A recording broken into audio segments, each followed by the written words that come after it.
ISRO on Sunday has successfully conducted the reusable launch vehicle landing experiment at ATR Chitradurga, Karnataka. We wholeheartedly congratulate ISRO for the great achievement. The mission demonstrated autonomous landing of RLV under more challenging release conditions and severe wind conditions. We congratulate ISRO once again. നമസ്കാരം. ഭാരതത്തിൻ്റെ പുഷ്പക വിമാനം വീണ്ടും വിജയകരമായി പറന്നിറങ്ങി. പുഷ്പക വിമാനം എന്നൊന്നും കേട്ട് ആരും നെറ്റി ചുളിക്കണ്ട. ISROയുടെ പ്രോജക്റ്റായ റീയൂസബിൾ ലോഞ്ച് വെഹിക്കിൾ, പുനരുപയോഗിക്കാവുന്ന ഒരു ബഹിരാകാശ വാഹനത്തിൻ്റെ പേരാണ് പുഷ്പക്. അതിൻ്റെ വിജയകരമായ ഒരു പരീക്ഷണമാണ് കഴിഞ്ഞത്.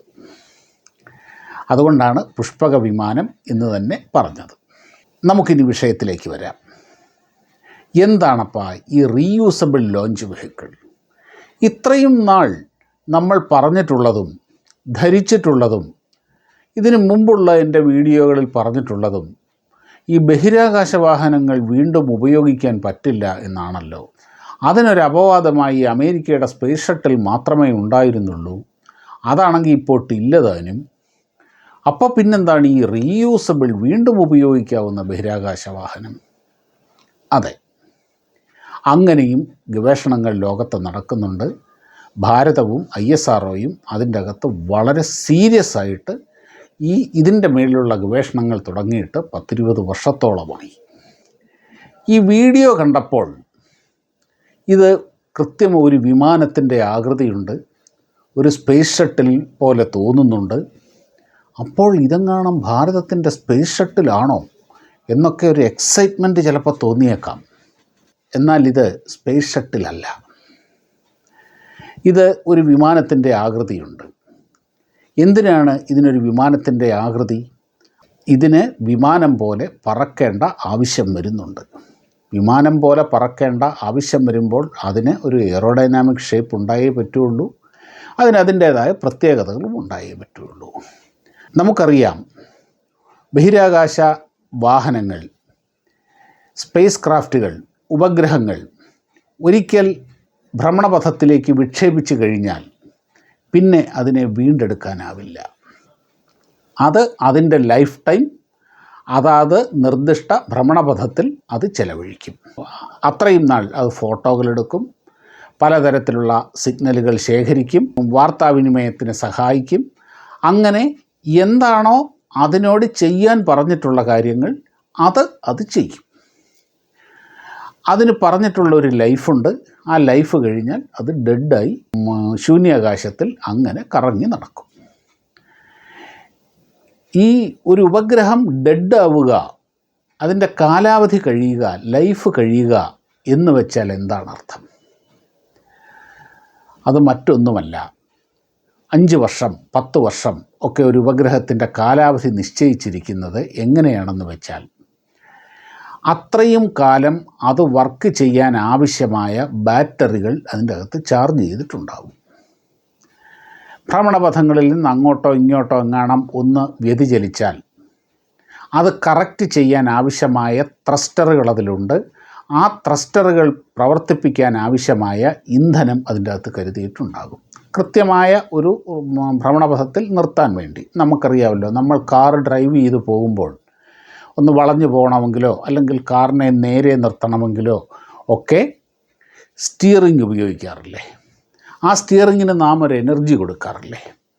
അതേപോലെ ഉപഗ്രഹത്തിനെ കൃത്യമായ ഭ്രമണപഥത്തിൽ നിർത്താൻ വേണ്ടി ഇതേപോലെയുള്ള ചില സ്റ്റിയറിംഗ് ഫോഴ്സസ് ഉപയോഗിക്കണം. അത് ഭൂമിയിൽ നിന്ന് വേറെ ആർക്കും ചെയ്യാൻ കഴിയില്ല. അതിൽ തന്നെ ഉണ്ടാകും. അതിനാവശ്യമായ ഇന്ധനമുണ്ടാകും, ബാറ്ററികളിൽ ചാർജ് ഉണ്ടാകും, കുറേയൊക്കെ എനർജി സോളാർ പാനലുകൾ വഴി ബാറ്ററി ഒരു പരിധിവരെയൊക്കെ ചാർജ് ചെയ്യാൻ പറ്റും. പക്ഷേ ഈ ഇന്ധനം തീർന്നാൽ എന്ത് സംഭവിക്കും? ഈ ബാറ്ററികൾ ചാർജ് തീർന്നാൽ എന്ത് സംഭവിക്കും? പിന്നെ ഉപഗ്രഹം പ്രവർത്തിക്കില്ല. അത് അവിടെ എന്നേക്കുമായി അതിൻ്റെ ജീവിതം അവിടെ അവസാനിക്കും. അതവിടെ ഇങ്ങനെ ഒരു ജഡവസ്തുവായി ശൂന്യാകാശത്ത് ഒഴുകി നടക്കും. താഴ്ന്ന ഭ്രമണപഥങ്ങളിലുള്ള ഉപഗ്രഹങ്ങളാണെങ്കിൽ അത് ഭൂമിയുടെ അന്തരീക്ഷത്തിൽ കയറി കത്തി നശിച്ചു പോകും. ഇങ്ങനെയാണ് ഉപഗ്രഹങ്ങൾ പ്രവർത്തിക്കുക. ഏതെങ്കിലും തരത്തിൽ നമുക്ക് ഈ ഉപഗ്രഹങ്ങളെ ഒന്ന് തിരിച്ച് ഭൂമിയിലെത്തിച്ച് ആ ബാറ്ററിയൊക്കെ ഒന്ന് ചാർജ് ചെയ്ത് വീണ്ടും ഇന്ധനം നിറച്ച് നമുക്കൊന്ന് വീണ്ടും വിക്ഷേപിക്കാൻ സാധിച്ചാൽ അത് വലിയൊരു കാര്യമല്ലേ. കാര്യം ഉപഗ്രഹം എന്ന് പറയുന്നത് അതിൻ്റെ അകത്ത് ക്യാമറകളുണ്ടാകും, ഒരുപാട് ഇലക്ട്രോണിക് സർക്യൂട്ടുകളുണ്ടാകും, ഒരുപാട് കാര്യങ്ങളുണ്ടാകും. അതിനൊന്നും ഒരു കുഴപ്പവും ഉണ്ടാവില്ല. ഈ ഇന്ധനം തീർന്നു പോകുന്നു എന്നുള്ളത് തന്നെയാണ് പ്രശ്നം, ബാറ്ററി തീർന്നു പോകുന്നു എന്നുള്ളത് തന്നെയാണ് പ്രശ്നം. അതിനുള്ള ഒരു ഉപാധിയാണ് ഈ RLV. ഈ RLVയിൽ ഒരു ഉപഗ്രഹം വിക്ഷേപിച്ചാൽ, ഈ RLVക്കകത്ത് കയറ്റി ഒരു ഉപഗ്രഹം വിക്ഷേപിച്ചാൽ അത് ഒരു ഉപഗ്രഹമായി തന്നെ ഭൂമിയെ വലം വെച്ചുകൊണ്ടിരിക്കും. കുറച്ചു കാലം കഴിഞ്ഞ് അതിനെ തിരിച്ചിങ്ങ് കൊണ്ടുവരണം എന്നുണ്ടെങ്കിൽ അതിനെ തിരിച്ച് അന്തരീക്ഷത്തിലേക്ക് കയറ്റും. അന്തരീക്ഷത്തിലേക്ക് കയറ്റി ഒരു വിമാനം പോലെ പറന്ന് ഒരു റൺവേയിൽ ഇറങ്ങും.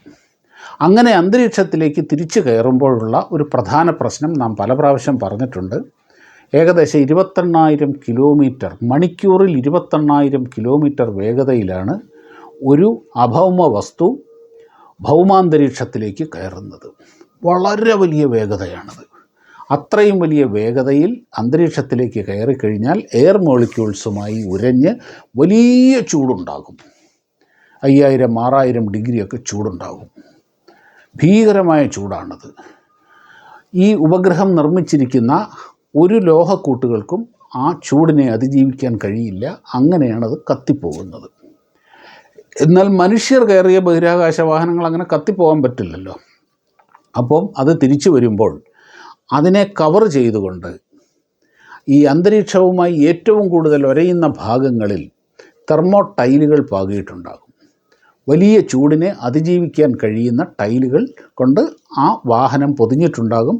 അതിൻ്റെ ഏറ്റവും അധികം അന്തരീക്ഷവുമായി സ്പർശനം വരുന്ന സ്ഥലങ്ങളിലാണ് അത് പാകിയിട്ടുണ്ടാവുക. അപ്പോൾ ഈ RLVയിൽ ഈ ചെറിയ വിമാനത്തിൽ, ആ വിമാനത്തിൻ്റെ അടിവശത്ത് അവിടെയാണല്ലോ കയറുക അത്. അപ്പോൾ അവിടെ ഈ ടൈലുകൾ പാകിയിട്ടുണ്ട്, ഒരു സ്പേസ് ഷട്ടിലിൽ ചെയ്തിരിക്കുന്നത് പോലെ തന്നെ. അതുകൊണ്ട് തന്നെ ഈ വലിയ താപത്തിനെ ഈ വാഹനത്തിന് അതിജീവിക്കാൻ കഴിയും. അങ്ങനെ താഴേക്ക് വന്ന് ഒരു നിശ്ചിത ഉയരത്തിലെത്തിക്കഴിഞ്ഞാൽ അത് ഒരു വിമാനമായി തന്നെ കൃത്യമായി അതിൻ്റെ ലാൻഡിംഗ് ഗിയറുകളൊക്കെ താഴ്ത്തി ഒരു റൺവേയിലേക്ക് പറന്നിറങ്ങും. ഏകദേശം ഒരു 350 കിലോമീറ്റർ വേഗതയിലായിരിക്കും അത് റൺവേ തൊടുന്നത്. അതുകൊണ്ട് തന്നെ വളരെ വലിയ വേഗതയാണത്. അതുകൊണ്ട് എൻജിനുകൾ മാത്രം ഉപയോഗിച്ചതിനെ നിർത്താനാവില്ല. അപ്പോൾ തന്നെ അതിൻ്റെ പുറകിൽ നിന്ന് ഒരു ബ്രേക്കിംഗ് പാരച്യൂട്ട് കൂടി വിടർന്ന് ഈ വാഹനത്തെ സ്റ്റോപ്പ് ചെയ്യും. അതിനുശേഷം അതിൻ്റെ അകത്തെ ഉപഗ്രഹങ്ങളോ എന്താണെന്ന് വെച്ച് കഴിഞ്ഞാൽ അതിൻ്റെ അകത്തെ കാര്യങ്ങളൊക്കെ വീണ്ടും അത് റിപ്പയർ ചെയ്ത് ബാറ്ററികളൊക്കെ ചാർജ് ചെയ്ത് വീണ്ടും വിക്ഷേപിക്കാം. കുറച്ചു കാലം കഴിഞ്ഞ് വീണ്ടും തിരിച്ചിറക്കാം. ഇങ്ങനെ തുടർച്ചയായി ചെയ്തുകൊണ്ടിരിക്കാൻ കഴിയും. അപ്പം എന്തെല്ലാം ലാഭമുണ്ട് എന്ന് ആലോചിച്ച് നോക്കൂ. ഒരു ഉപഗ്രഹം പൂർണ്ണമായി നിർമ്മിക്കാൻ ആവശ്യമായ വലിയ ചെലവ് അവിടെ ഒഴിവാക്കാം. അതാണ് ഏറ്റവും പ്രധാനം. അങ്ങനെ ഈ ടെക്നോളജി ഇന്ന് അമേരിക്കയും ചൈനയുമൊക്കെ ഉപയോഗിക്കുന്നുണ്ട്. ഇനി മറ്റൊരു കാര്യം പറയാം. പ്രധാനമായും ഈ ടെക്നോളജി ഉപയോഗിക്കുന്നത് സൈനിക ആവശ്യങ്ങൾക്ക് വേണ്ടിയാണ്. താഴ്ന്ന ഭ്രമണപഥങ്ങളിലൂടെ ഒരു 100, 120, 150 കിലോമീറ്റർ ഏകദേശം ഉയരത്തിൽ അത് ശത്രു രാജ്യങ്ങളുടെ മുകളിലൂടെയൊക്കെ സഞ്ചരിച്ച് ആവശ്യത്തിന് വിവരങ്ങളൊക്കെ ശേഖരിച്ച് അത് എപ്പോഴെങ്കിലും ഇവിടെ വന്ന് ഇറങ്ങി നമ്മളതിൻ്റെ അകത്തെ വിവരങ്ങൾ അനലൈസ് ചെയ്യും. അത് കഴിഞ്ഞ് എപ്പോഴാണോ വേണ്ടത് അപ്പോൾ വീണ്ടും വിക്ഷേപിക്കും. ഈ കാരണം കൊണ്ട് തന്നെ ഒരു രാജ്യങ്ങളും ഇതിനെപ്പറ്റിയുള്ള അധിക വിവരങ്ങളൊന്നും പുറത്തു വിടാറില്ല, പുറത്തു വിട്ടിട്ടുമില്ല, നമുക്കറിയുകയുമില്ല. ഇപ്പോൾ അന്തർവാഹിനികൾ, ലോകത്ത് 100 കണക്കിന് അന്തർവാഹിനികളുണ്ട്, സബ്മറൈൻസ് ഉണ്ട്. ആ സബ്മറൈൻസ് ഉപയോഗിക്കുന്നത് എന്തിനാണ്? അത് സൈനിക ആവശ്യത്തിന് വേണ്ടി മാത്രം ഉപയോഗിക്കുന്ന ഉപകരണമാണ് അല്ലെങ്കിൽ വാഹനമാണ് സബ്മറൈനുകൾ. അതുകൊണ്ട് തന്നെ സബ്മറൈനുകളെ പറ്റിയുള്ള വിവരങ്ങൾ ഓരോ രാജ്യത്തിൻ്റെ അടുത്തും എത്ര എണ്ണമുണ്ട്, എന്താണത്, അതിൻ്റെ അകത്ത് വർക്ക് ചെയ്യുന്നവർ, ഇങ്ങനെയുള്ള കാര്യങ്ങളൊന്നും ഒരു രാജ്യവും പുറത്തുവിടില്ല. അതേസമയം കപ്പലുകൾ, യുദ്ധക്കപ്പലുകളുമുണ്ട്, സാധാരണ കപ്പലുകളുമുണ്ട്, വിമാനങ്ങൾ, യുദ്ധവിമാനങ്ങളുമുണ്ട്, സിവിലിയൻ വിമാനങ്ങളുമുണ്ട്. എന്നാൽ സിവിലിയൻ സബ്മറൈൻ എന്ന് പറയുന്നൊരു സാധനമില്ല. എന്ന് പറഞ്ഞതുപോലെ ഇപ്പോൾ ഈ സൗകര്യം ഉപയോഗിക്കുന്നത്, ഈ RLV ഉപയോഗിക്കുന്നത് സൈനിക ആവശ്യങ്ങൾക്ക് വേണ്ടിയാണ്. അതിൻ്റെ കാരണം മറ്റൊന്നുകൂടിയുണ്ട്. വലിയ വൻഭാരം കൂടിയ ഉപഗ്രഹങ്ങളൊന്നും ഇതിൻ്റെ അകത്ത് കയറ്റി കൊണ്ടുപോകാൻ കഴിയില്ല. കാര്യം 4500, 5000, 6000, 7000 ഒക്കെ കിലോഗ്രാം ഭാരമുള്ള വലിയ കമ്മ്യൂണിക്കേഷൻ ഉപഗ്രഹങ്ങൾ ഇതിൻ്റെ അകത്ത് കൊണ്ടുപോകാൻ കഴിയില്ല. ഇതിൻ്റെ അകത്ത് താഴ്ന്ന ലോ എർത്ത് ഓർബിറ്റിൽ പ്ലേസ് ചെയ്യാവുന്ന ചെറിയ ഉപഗ്രഹങ്ങൾ മാത്രമേ ഇതിൽ കൊണ്ടുപോകാൻ കഴിയുകയുള്ളൂ. സൈനിക ആവശ്യത്തിന് ഉപയോഗിക്കുന്ന ഉപഗ്രഹങ്ങളെല്ലാം ഈ റേഞ്ചിൽ ഉള്ളതാണ്. ഇപ്പോൾ നമ്മുടെ ഈ പദ്ധതിക്ക് ഇട്ടിരിക്കുന്ന പേരാണ് പുഷ്പക്. ഇപ്പോൾ നടന്ന പരീക്ഷണങ്ങളുടെ ഒരു സ്വഭാവം എന്താണ് എന്ന് വെച്ചാൽ, എയർഫോഴ്സിൻ്റെ ഒരു ചിനൂക്ക് ഹെലികോപ്റ്ററിൽ, വലിയ കൂറ്റൻ ഹെലികോപ്റ്ററാണത്, ആ ചിനൂക്ക് ഹെലികോപ്റ്ററിൽ ഈ വാഹനത്തിനെ തൂക്കിയെടുത്തുകൊണ്ട് പോയി കുറച്ച് ദൂരെ 4.5 കിലോമീറ്റർ ഉയരത്തിൽ എത്തിച്ചതിന് ശേഷം അങ്ങോട്ട് റിലീസ് ചെയ്യും. വെറുതെ അങ്ങ് റിലീസ് ചെയ്യും, താഴേക്കങ്ങ് വെട്ടിയങ്ങിടും. അതിങ്ങനെ താഴേക്ക് വീണ് കഴിയുമ്പോൾ ഇതിൻ്റെ അകത്തെ സിസ്റ്റംസ്, റഡാറുകൾ, അതുപോലെ സെൻസറുകൾ ഒക്കെ ആക്ടിവേറ്റായി കൃത്യമായി അത് പറക്കാൻ തുടങ്ങും. എന്നിട്ട് ഈ സെൻസറുകൾ ഉപയോഗിച്ച് തന്നെ എവിടെയാണ് റൺവേ എന്ന് കണ്ടെത്തി അതിൻ്റെ വേഗം സ്വയം നിയന്ത്രിച്ച് കൃത്യമായി അതിൻ്റെ ലാൻഡിംഗ് ഗിയറുകൾ സ്വയം താഴ്ത്തി അത് കൃത്യമായി വന്ന് റൺവേയിൽ ലാൻഡ് ചെയ്യും.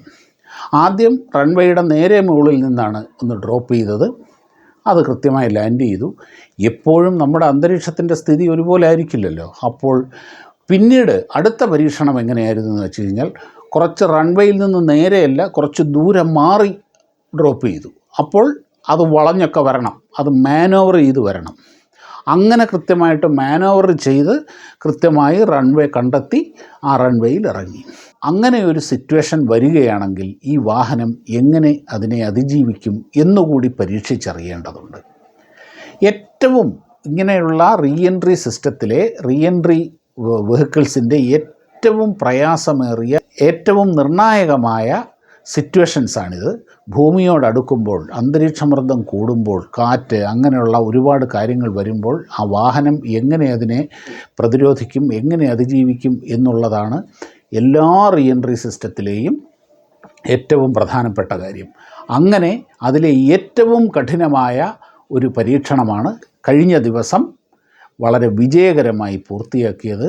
കാറ്റുമൊക്കെ ഉള്ളപ്പോൾ കുറച്ച് ദൂരെ നിന്ന് ഡ്രോപ്പ് ചെയ്ത് അത് വളഞ്ഞ് പുളഞ്ഞ് കൃത്യമായി അതിൻ്റെ ജോലികളെല്ലാം പൂർത്തിയാക്കി റൺവേ ഐഡൻറ്റിഫൈ ചെയ്ത് കൃത്യമായി റൺവേയുടെ നടുക്ക് തന്നെ അത് ലാൻഡ് ചെയ്തു. അതോടുകൂടി ഇതിലെ ഇതുവരെ നടന്ന എല്ലാ പരീക്ഷണങ്ങളും പൂർത്തിയായി കഴിഞ്ഞു. ഇനി ഒരു പരീക്ഷണം കൂടിയുണ്ട്. അത് ശരിക്കും ഓർബിറ്റൽ എക്സ്പെരിമെൻ്റാണത്. ഒരു റോക്കറ്റിൽ കയറ്റി അത് 400 കിലോമീറ്റർ മുകളിലുള്ള ഒരു ഓർബിറ്റിൽ അതിനെ എത്തിച്ച് ആ ഓർബിറ്റിൽ നിന്ന് തിരിച്ച് റീഎൻട്രി ചെയ്ത് അന്തരീക്ഷത്തിലേക്ക് പ്രവേശിച്ച് ആ ചൂടിനെ അതിജീവിച്ച് ഇതേപോലെ മാനോവർ ചെയ്ത് കൃത്യമായി വന്ന് അത് ലാൻഡ് ചെയ്യുക എന്നുള്ളതാണ് ഇനി ഇതിൻ്റെ അടുത്ത പരീക്ഷണം. അതായിരിക്കും ഇതിൻ്റെ അവസാനത്തെ പരീക്ഷണം. ആ പരീക്ഷണം കൂടി കഴിഞ്ഞാൽ നമ്മുടെ പുഷ്പക വിമാനം ഫുള്ളി ഓപ്പറേഷണലാകും. അതോടുകൂടി ആ ക്ലാസ്സിലേക്ക്, ആ ഗ്രൂപ്പിലേക്ക് ഇതേപോലെ റീഎൻട്രി ടെക്നോളജിയും RLV പുനരുപയോഗിക്കാവുന്ന ബഹിരാകാശ വാഹനങ്ങളും സ്വന്തമായുള്ള രാജ്യങ്ങളുടെ ഗണത്തിലേക്ക് ഭാരതവും എത്തും, ISROയും എത്തും. അതിന് ഇനിയും 1-2 വർഷം കൂടി നമുക്ക് കാത്തിരിക്കേണ്ടതുണ്ട്. RLVയെ പറ്റിയും പുഷ്പക് പരീക്ഷണത്തെ പറ്റിയുമുള്ള ഈ വീഡിയോ എല്ലാവർക്കും ഇഷ്ടപ്പെട്ട് കാണും എന്ന് കരുതുന്നു. നമസ്കാരം.